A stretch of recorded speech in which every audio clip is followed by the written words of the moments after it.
I'm Aaron from PhoneDog.com, and Windows Phone 8 is hitting the marketplace just in time for the holiday season. You've got the Lumia 920 on AT&T, which is kind of the high-end Nokia offering, even though it's priced really well at $99.99 and available in a bunch of different colors. If $100 a little bit too much for you to spend on a smartphone for 2 years, take a look at the Nokia Lumia 820, which is the mid-range, if you can even call it mid-range, Windows Phone 8 device on AT&T made by Nokia. It's packing a 1.5 gigahertz dual-core processor, an 8-megapixel camera, and a pretty nice body with a 1,650 milliamp hour removable battery and 4G LTE connectivity. Is this a device to get? Should you spring $50 more and get the Lumia 920, or maybe $150 more and get a hot new Android phone? We'll find out in the full review, but first, special thanks to our good friends at Best Buy Mobile for giving us devices like this for use in our One Paw Bandit giveaway game, which we just turn around and give to you for free on the site at instantwin.phonedog.com. When you walk into Best Buy Mobile, you'll walk out working. They'll get your settings set up, your web set up, all that stuff. So when you walk out the door with this device, whether you're buying it for yourself or your mom or for grandma, the settings are going to be good to go, and you don't have to waste your time doing that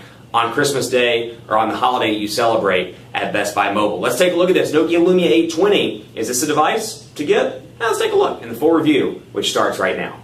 I've said it in previous videos, and I'm saying it again, it's a really tough call this holiday season because outside of the typical price tiers with these devices, you've got a bunch of one-off holiday promotions that places like Amazon, Best Buy Mobile, and more are running. So you know what? This is $49.99 if you walk into an AT&T store. It's the Nokia Lumia 820, and that's a great price. It's a great Windows Phone device. It's got some killer specifications. But then when you compare the bigger picture and realize that places like Best Buy, for example, yesterday, the 16th of December, they were selling the Galaxy S3 and all kinds of makes and models for $49.99 on a 2-year agreement. You realize that's a $200 device that's going for $50. This is a $50 device that's going for $50. Which one's the better value? So I think, for you and for anybody you're buying for, as you look this holiday season, you've really got to take into consideration the price point and realize that there are some really great deals going on this holiday season in the lead up to Christmas and the other holidays, and especially as we go into the new year, you're going to see some killer ideas, some killer deals, some killer one-off promotions, marketing deals, and more. So take a close look at what your store's offering, be it Best Buy, be it Walmart, be it Target, before you take a look at this. That said, it's a great device, $50 at AT&T. It's a mid-range, or what Nokia would call a mid-range device. It's actually got some nice specifications that'll appeal to a lot of people, particularly those people that are used to Windows Phone, that really like it, or people that really like customization and kind of making your device your own. There are some great improvements to Windows Phone 8. They've made it a little bit better all around, and it's got some killer specifications and some killer features, which we'll dive into right now. But this is the Lumia 820 specs-wise. It's got a 1.5 gigahertz dual-core Snapdragon S4 CPU. It's got a 4.3-inch OLED display with 480 by 800 pixels, 8-megapixel camera on the back, 1080p HD video recording with a Carl Zeiss lens. Then you got a 1,650 milliamp hour removable battery back here with a micro SIM card slot and a micro SD card slot. So even though it's got 8 gigabytes of hard drive space, you've still got room to expand. It's got 1 gigabyte of RAM as well, and like I said, 4G LTE capabilities on AT&T. So for $50, you're getting 4G LTE if you're in a market that supports it. And like I said, Windows Phone 8. So yes, in terms of design and overall aesthetics, it may not be the sexiest device. It is a little bit boxy in comparison to even the Lumia 920, which, yeah, it's a big, meaty device, but it's got some curves to it. This has a 3.5 millimeter headphone jack up top. Nothing on the left side. Got your power button and volume rocker over here on the right side, along with a camera shortcut button on the back. And then at the bottom, you got your micro USB charging port speaker area. And then you got your screen up here in the front with a back, a home button, and a Bing button. So kind of standard fare as you would expect from a Windows Phone 8 device. Nothing really amazing here. I do like the fact that the battery is removable. I like the fact that you can access it. So if you're in that situation where you're in a meeting or you're on the road and you really need that extra battery, you can take advantage of that and pop it right in with the Lumia 820. But for $50, great specs all around, and we'll take a look at what comes out of the box. You've got the typical AT&T stuff, and this is something kind of to preface what I'm getting ready to say that I really like about Nokia's Windows Phone devices, because unlike Samsung and unlike HTC, this company's betting the farm on Windows Phone 8. And as a result, they're coming up with some great value propositions to really make you consider their device as opposed to the HTC device or as opposed to the Samsung Windows Phone out on the market. They're doing that a couple of different ways. 1, creative designs. 2, great price points. And 3, actually that would be a few different ways, not a couple. If you're one of those YouTube people that likes to correct me, go ahead and correct me on that.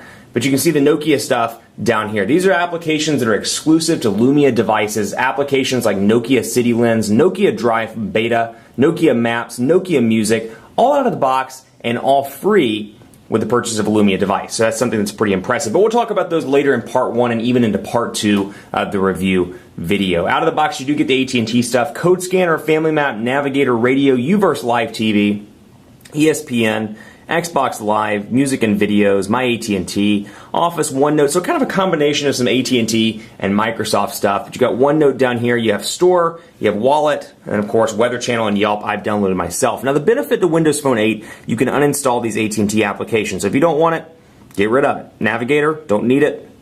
Bing Maps works well for you, or Nokia Maps works well for you.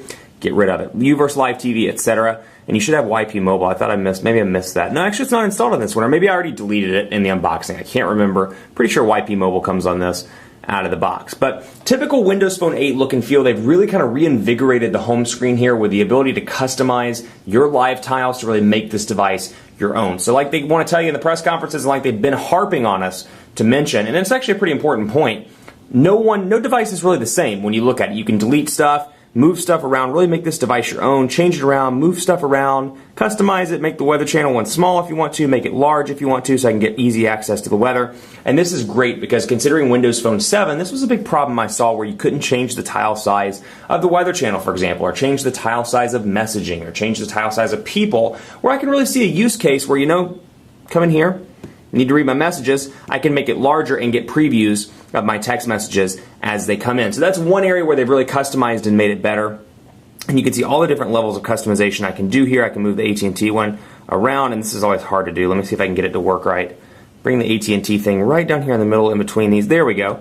And really customize it and make this device my own. So no one device is the same, and they really want to harp on that customization stuff. And honestly, it's a nice feature of Windows Phone 8. We'll go into the settings too because I'll show you some quick differences. And if you've watched my Windows Phone 8 videos, probably out of all the operating systems, it's kind of the most vanilla, if you will. If you've seen these enhancements, you've seen these across the board on Windows Phone 8 devices, there's nothing really exciting here because these are the enhancements you see on the Windows Phone 8X by HTC. These are the enhancements you see on the Lumia 920, the 8S, and more. But it's still worth covering anyway in a Windows Phone 8 video. So you've got your themes. This is nothing new to Windows Phone 7. You've got your background colors, dark and light.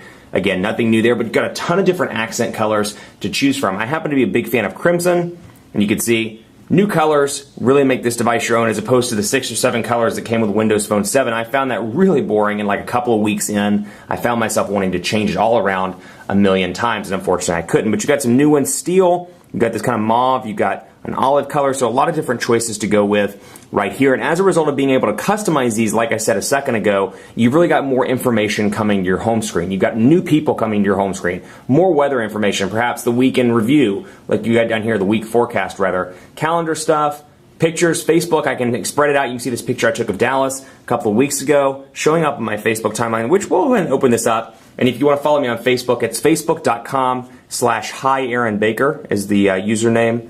And here is my fan page.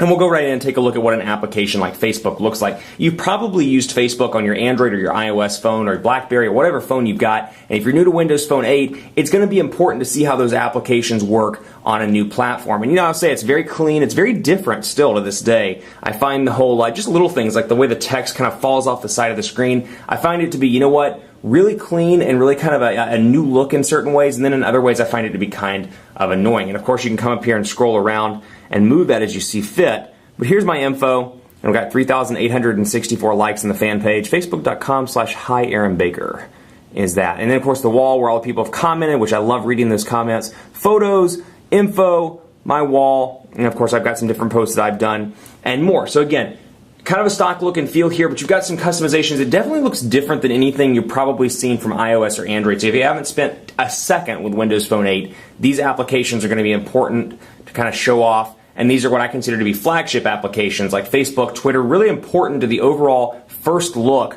for a lot of people when it comes to Windows Phone 8, if that makes sense. So you've got Facebook there, and then of course you've got one of my favorites, the People Hub, the Me Hub, which I'll come in here, and you can see that I've linked it up with my Outlook account and my Twitter account. So you're seeing the Twitter account come through. This is actually my work account. This is not my Aaron C. Baker personal account, but you can see the work account coming in here, and I've got a couple of different options. I can post an update directly.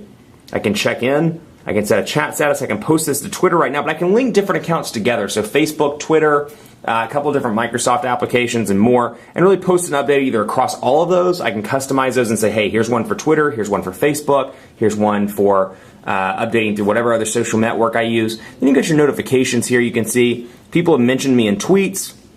And then, of course, I've got the picture you see pops up as a picture that I have for my work Twitter account. Work is phonedog_Aaron. Personal is Aaron C. Baker, if you want to follow that one. As you may know, I'm leaving December 31st. I'm going to make the announcements and all the exciting news from Aaron C. Baker on Twitter, so if that's something you want to follow, be sure to follow that. But I don't want to spend too much time on that. That's not really important. You're thinking Lumia 820, that you're at the review. You want to see the review. But, I like that feature. I like the ability to, everything kind of connects to itself, if that makes sense. Like Facebook, Twitter, it all kind of integrates into the core operating system. And this, these are some things we saw with Windows Phone 7, but we're seeing some enhancements to that even beyond what we saw in older versions of Windows Phone. So obviously I go into the People Hub, bam, my Twitter account pops right back up. You can see the picture, the status, and I can go right over here and see what's new and see my Twitter feed of all the different people that I've got. And then this is something I find particularly useful called the people, or the rooms, the groups. And so, for example, I've got my best friends. So I can come into best friends, I can create a group, I can put in Steve, John, and Robert,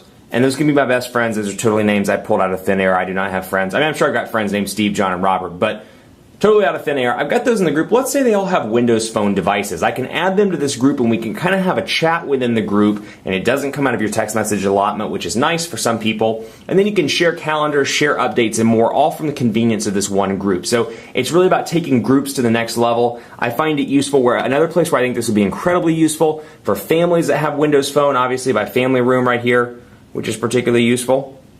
And then you've got the groups as well, so you can kind of customize this out. But Family Room is particularly useful. You got your chat, you got your calendar, you got your photos, your notes, and more, and you can invite people as you see fit to that room. And then if they have a Windows Phone device, they can take advantage of all those features if they have Windows Phone 8. If they don't have Windows Phone 8, let's say they're using Android or iOS, they can access some of those features, but the overall ease of use rather, isn't as great as you would expect it to be on a Windows Phone 8 device. Stay tuned for part 2. We're going to cover a bunch of different stuff: internet browsing, keyboard, camera, and maybe some speed tests as well on AT&T LTE. So stay tuned for part 2.